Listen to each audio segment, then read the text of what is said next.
wish it was about right there. That'd be perfect. Well, this kind of backfired on me. It kind of really backfired on me. Where it backfired is, I actually thought that they weren't going to load me. Last night, we were in Topeka picking this trailer up. And I figured, well, baby, I figured we're only an hour from Kansas City. Well, we run over there, get parked, because I heard, you know, you can get there early, but they just won't load you all the way up until it's your time to get loaded. So I figured, let's run over there and do that. Yeah, it took them about 5 minutes to load us. Maybe not even 5 minutes to load us, and they got us loaded. Oh, no overnight parking. Big rule, no overnight parking.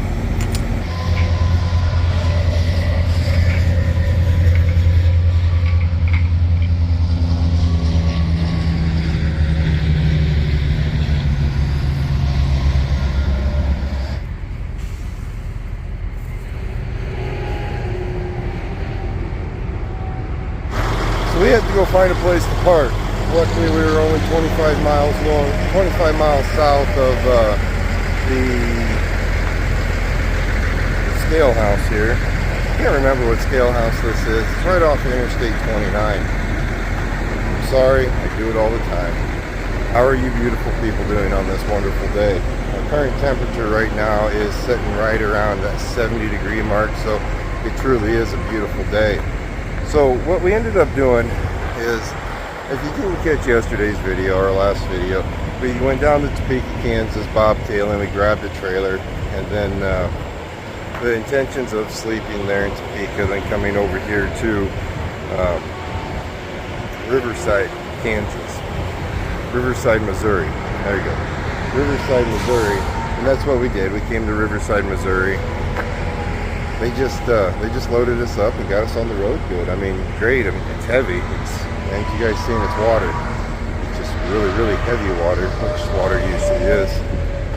Right now we're en route for Cherokee, Iowa.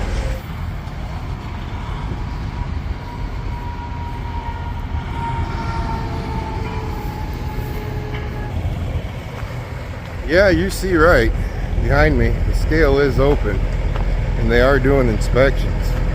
That's why if you're gonna park at a scale, you wanna pull past it. You know that last shot through the flowers there? We're sitting down here. You don't want to sit back there. You're gonna end up going through that inspection. Sometimes.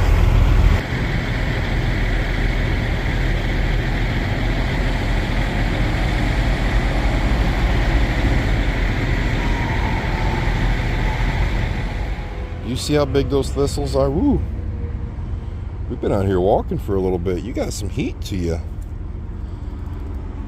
Yeah, you do. It might be warmer than 70. I thought it was just 70 out. Yeah, you checked that like an hour ago when you woke up. Oh, I'm sorry. It might be warmer. I think so. Can we get inside with some air conditioning, please? You got sleepy. Let me get your sleepies out. Alrighty, let's play a game. What busted on the old bucket of bolts today? What is that? What is that? That's something to do with the fan relay. That's supposed to be right there.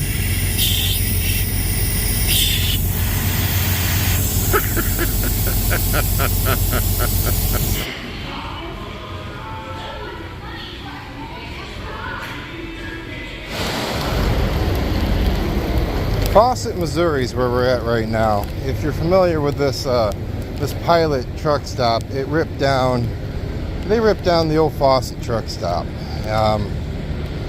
Heck, I can't remember the name of the place. I think it was just the old Fawcett truck stop. Had spots for maybe a couple hundred trucks, and then the food was all right. It was a truck stop restaurant, but it was sit down. You could chill out, relax. There wasn't music blaring behind you. I got a Taco Bell. They have super glue. Yes. I'm gonna super glue my semi. I don't know.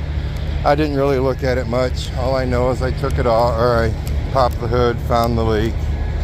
We're gonna go with that. What is that? Air comes out to that, goes to the two solenoids in there. It's just a piece of plastic that pushed out of that. My chances of getting that back in are pretty much slim to none. This has something to do with the fan relay. Worst case scenario, we just run her up the interstate a little bit to the next place I can buy parts. This is something I would not carry a spare of. That blue Pete over there, I gotta give him a hat. He's a subscriber, came walking up. We talked for about 15 minutes here. He walked off, and then I realized, Uber Dad would be mad. I forgot to give him a hat. His Peterbilt over there is a 2006. He's freshly started into owner-operator world. Hauling a flatbed. He started good there, and I think it's going to go a lot of places for you. Darn nice truck. Runs a C15 in it. One of the smoothest Caterpillars I've ever driven was a C15. So it's got the twin turbos. 7-inch stacks, I'm thinking. It's a nice truck. Opie, that's a nice truck. Dad, we're still broke down. No, we're not. We put everything back on. St. Joe, Missouri is not going to have anything for me, so we're going to have to just push on up the interstate to Omaha or Council Bluffs. We'll grab some parts there. It's not like a stranded part. You just got to have everything put together there. The fan is on. We're going to lose some miles per gallon and some power going up through the hills, but my C16 in here, she's got 600 ponies to her, so she can lose some and we'll be just fine. There's not really much more to it. It's just a pressed fitting that pushes into there, and I can't get it back in, and I'm pretty sure that's the goal of it, is not to be able to get it back in. I've never replaced that certain part. I've replaced the relay, but I've never replaced the part that's broken on it. Man, they shrunk this truck stop down bigger than life in the wise of parking. Hey, something cool, the fan's not on, but it'll come on if I flip the switch. I'm gonna leave the switch off, and hopefully by the time we get over here to the end of the parking lot, well, or at least before we get on the interstate, the fan will come on automatically. That way I know the fan comes on still automatically. So I really don't know the purpose of that one little valve there. Curiosity. I am going to have to ask the shop when I get there, and hopefully they have the parts.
Can't remember, did I tell you guys that I got, you remember that whole warranty thing that I was going through? They paid up and it's in the account. So Peterbilt out of Lincoln, Nebraska came through real good for me. It took a couple weeks, but I think it was 2 weeks to get an answer, and oop, we're too far out. We're dedicated.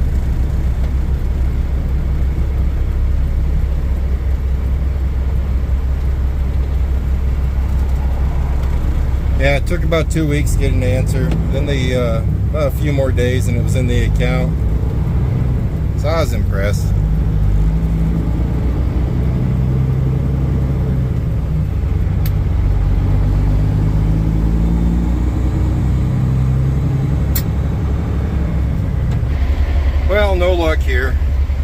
know there's a Kenworth in Omaha? I had no clue that there was a Kenworth in Omaha. And it's right down there by NMC Cat where I get the truck worked on. We can't go there because they're closed. But that's probably where I needed to go for parts, but they're closed up for this time of day. Yeah, there's a Kenworth over there. I have never seen a Kenworth over there. We've driven past it 100 times. It's kind of mind-boggling how Peterbilt and Kenworth numbers, you can't even look up VIN numbers on a Kenworth at a Peterbilt dealership. Can't even do it. Like, you know, if you want to just give them your VIN number and they look up parts, they don't do it at Kenworth, at Peterbilt. I don't know if they do it at Kenworth or not. Kenworth's another 20 miles that way though, so we're going to take an hour, we're going to run over to Kenworth. This part is not needed. It really isn't.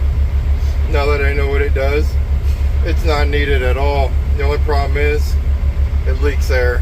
I got to fix that.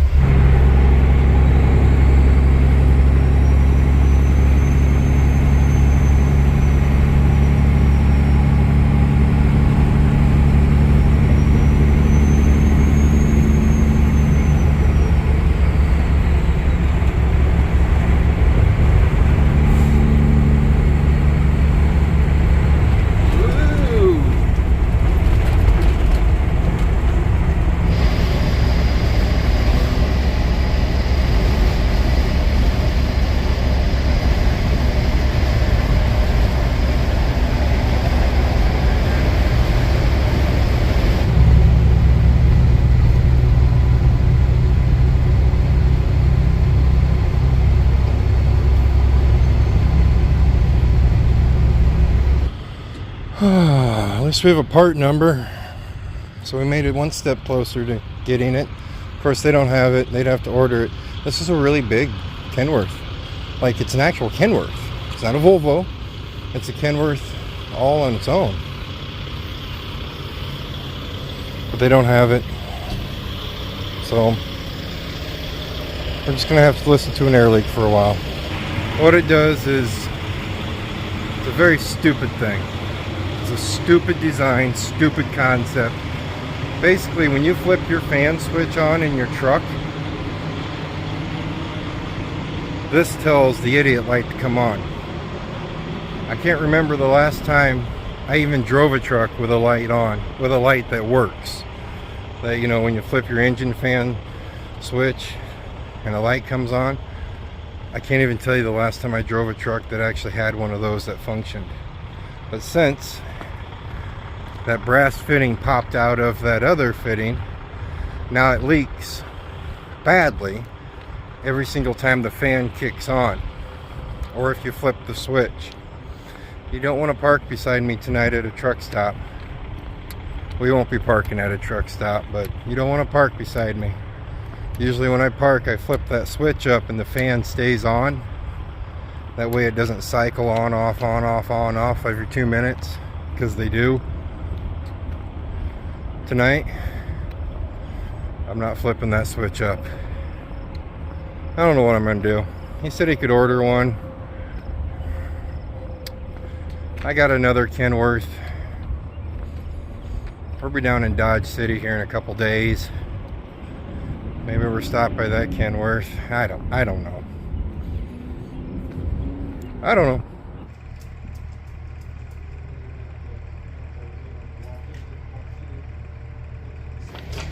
I'm glad you had it. Yeah. Well, we'll see you can be safe. Yeah, you too.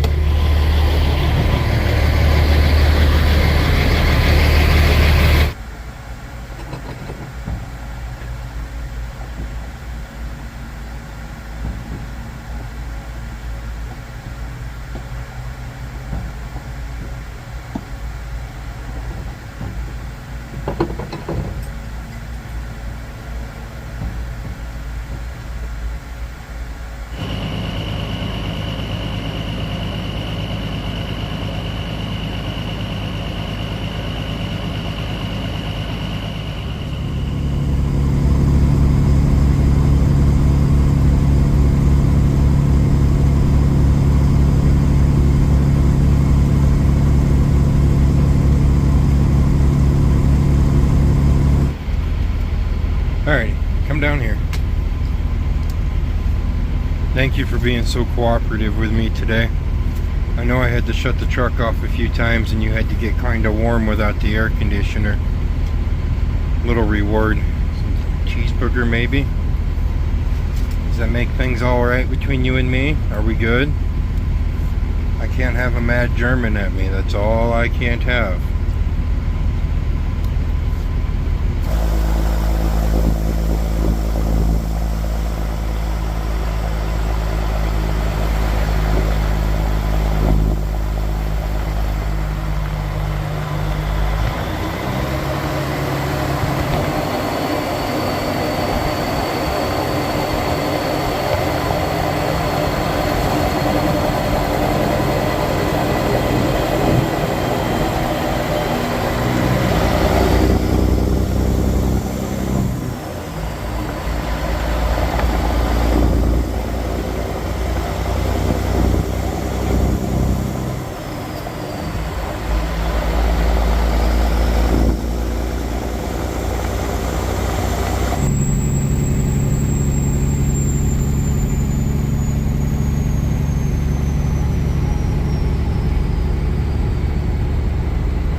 Well, we've made it to Cherokee. I didn't think we were going to make it, but we made it.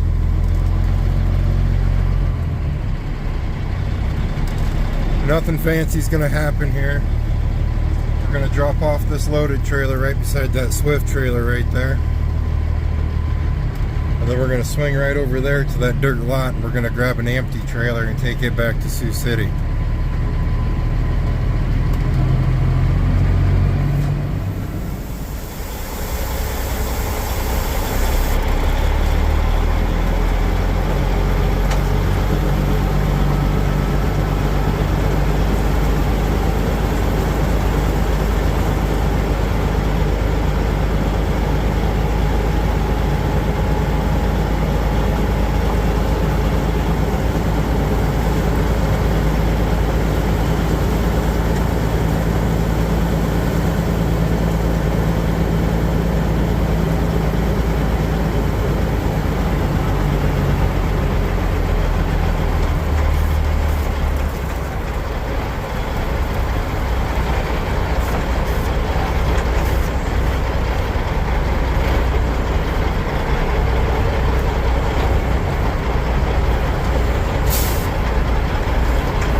Well, the back view with the camera back there only works out good if you find a trailer to back under. You know, where you pull out for one and you back into one. I always do it. We're having some issues finding an empty trailer. He swears there's one over here in this empty yard over here, and if there's not, we're gonna have to wait an hour for them to unload one. We're supposed to go back to the city, grab another Topeka load, and start taking it down. I really don't want to waste another hour. I already wasted 4 hours trying to find a part.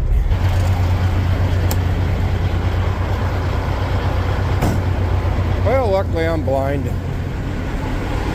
How do you miss this? You want to know how I missed it? That truck right there was originally backed in front of it. Right? Isn't that what had happened? I'll have to look back at the camera. I doubt it. I'm betting I just missed it. That's probably how that went down.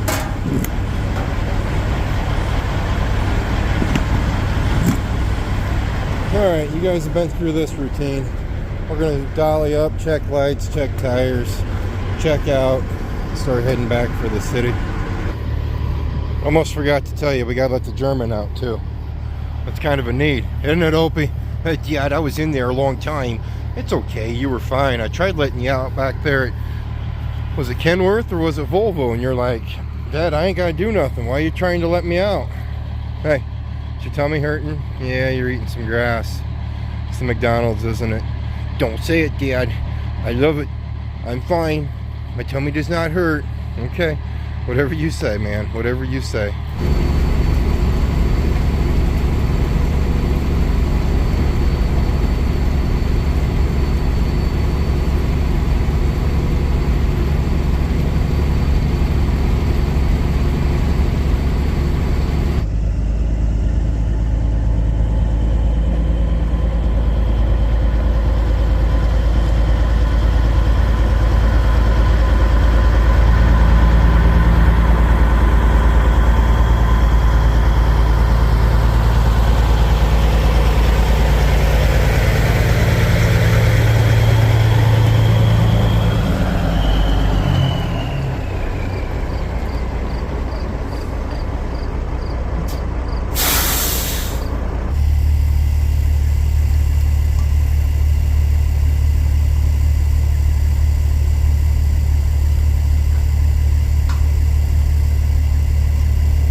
You know, today was probably kind of a learning lesson for me.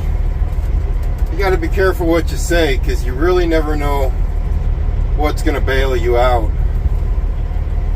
I've been kind of known to complain or whine about not having a real Kenworth dealership around us. How most of the Kenworth dealerships are blended with Volvo. I'd always whine about that. I think I better zip it up and not whine about that anymore.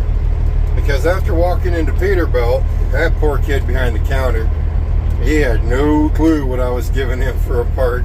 He looked at that and he goes, "What is that?" Luckily there was a guy there buying parts the same time I was. He goes, "I know exactly what that is. I had one go bad on me."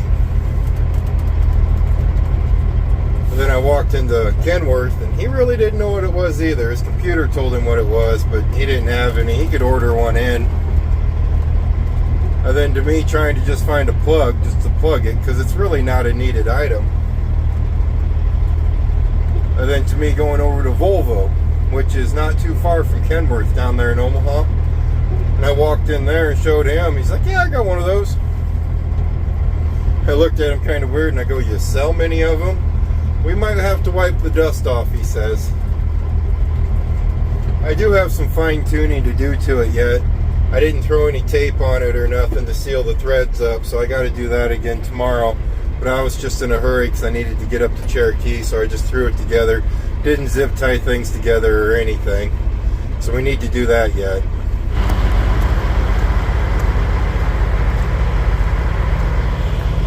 He's coming. Well, we fueled up that trailer. We've dropped it over into the empty area. Miguel and the guys are going to come in, wash it out in the morning, and that trailer will be ready to go. Right now we're hooked up to our next Topeka trailer, which has 42,500 pounds of beef hearts in it. Trains everywhere. Alright, I think the train's done for a couple minutes. I was wham-wham to Mom. She was asking how things were going. And I said, "Man, this water load is heavy." She goes, "How's your next loads coming?" And usually this load going down, and then our load coming home. I go, "Well, usually they're lighter. We're going to be okay." This one's right again at 43,000. And I know that's extremely light to all you guys over the big water or down under. Darn America, darn United States and their 80,000 pound limit on the interstates. Not much I can do about that.